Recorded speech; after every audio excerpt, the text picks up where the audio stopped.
ये दास्तान है पलाश की, एक आम से गांव का लड़का। उसकी दुनिया बेरंग थी जब तक कि मोहब्बत ने दस्तक नहीं दी। वो उम्मीद की किरण बनकर आई, एक मीठी रोशनी जो उसके दिल को छू गई। मगर किस्मत के हाथों कुछ और ही लिखा था। हालात ऐसे बिगड़े कि वो उम्मीद दर्द की एक कभी न मिटने वाली तस्वीर में बदल गई। ये कहानी सच्ची चाहत, मुश्किलों से जूझने और एक ऐसे इंतजार की है जिसका कोई अंत नहीं। उत्तर प्रदेश के बलिया जिले के शांत गांव नरपतपुर में पलाश का जन्म हुआ था।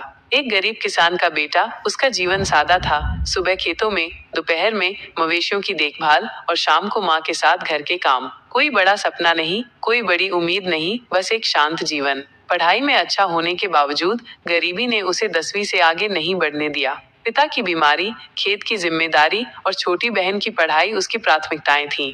एक दिन गांव के स्कूल में एक नई शिक्षक आई, सावित्री। शहर से आई, पढ़ी लिखी, सुंदर और आत्मविश्वास से भरी। वह गांव के बच्चों को पढ़ाने का सपना लेकर आई थी। उसकी आंखों में एक अनोखी चमक थी। पलाश ने जब पहली बार उसे देखा तो बस देखता ही रह गया। एक दोपहर सावित्री कुएं से पानी भर रही थी और बाल्टी उसके हाथ से फिसल गई। पास ही खेत की ओर जा रहे पलाश ने देखा और तुरंत कुएं के पास पहुंच गया। बड़ी सहजता से उसने बाल्टी निकाली और मुस्कुराकर कहा, अब गिराया मत करिए, गांव का कुआं है, मगर नखरे तो शहर जैसे हैं आपके।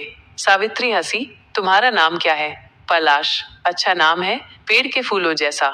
उस दिन दोनों ने पहली बार बात की और फिर हर दिन मिलते रहे, कभी स्कूल में, कभी खेत के रास्ते में, तो कभी शाम के चबूतरे पर। धीरे धीरे सावित्री और पलाश की बातें बढ़ने लगी। पलाश को उसकी हंसी अच्छी लगती और सावित्री को पलाश की सादगी। सावित्री ने कभी पलाश की गरीबी नहीं देखी। उसने बस उसकी आंखों में छिपी सच्चाई और दर्द को देखा।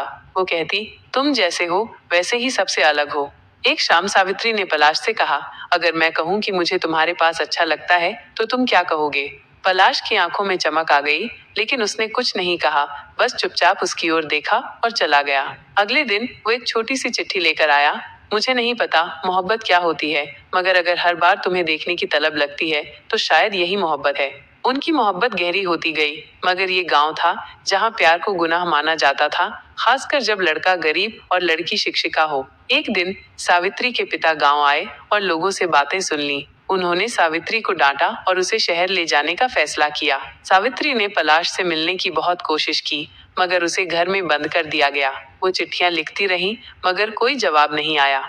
उधर पलाश के घर में भी हलचल मच गई। माँ ने कहा, बेटा हम गरीब हैं, प्यार हमारे नसीब में नहीं लिखा।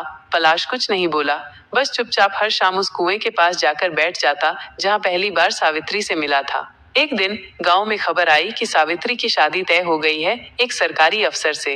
पलाश अंदर से टूट गया। वह चाहकर भी कुछ नहीं कर सका।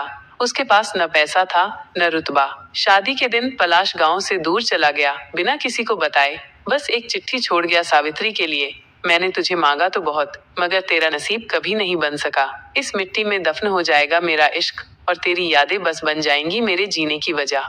पलाश शहर चला गया और मजदूरी करने लगा। कई साल बीते। सावित्री की शादी हो चुकी थी, मगर उसका मन कभी भी पूरी तरह से अपने पति से नहीं जुड़ पाया।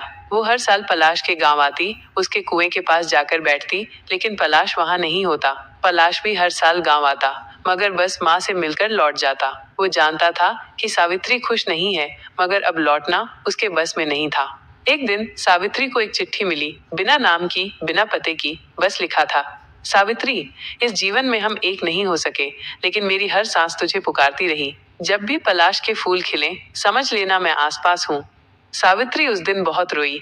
10 साल बाद गांव के अखबार में एक खबर छपी, शहर में एक गरीब मजदूर की मौत, नाम पलाश। सावित्री ने वो खबर पढ़ी और उसी दिन अपने पति को तलाक दे दिया। वो गांव लौट आई, हमेशा के लिए। अब वो स्कूल में बच्चों को पढ़ाती है और हर शाम उसी कुएं के पास जाती है, पलाश की याद में। गांव के स्कूल के सामने एक पेड़ लगाया गया, पलाश का पेड़। हर साल जब वो फूलता है, सावित्री की आंखें भर आती हैं। ये कहानी सिर्फ एक प्रेम कहानी नहीं, बल्कि उस दर्द की दास्तान है जो समाज, गरीबी और हालातों के कारण दो दिलों को जुदा कर देता है। पलाश की मोहब्बत में कोई शोर नहीं था, बस एक खामोश समर्पण था, जो शायद आज भी पलाश के फूलों में महकता है।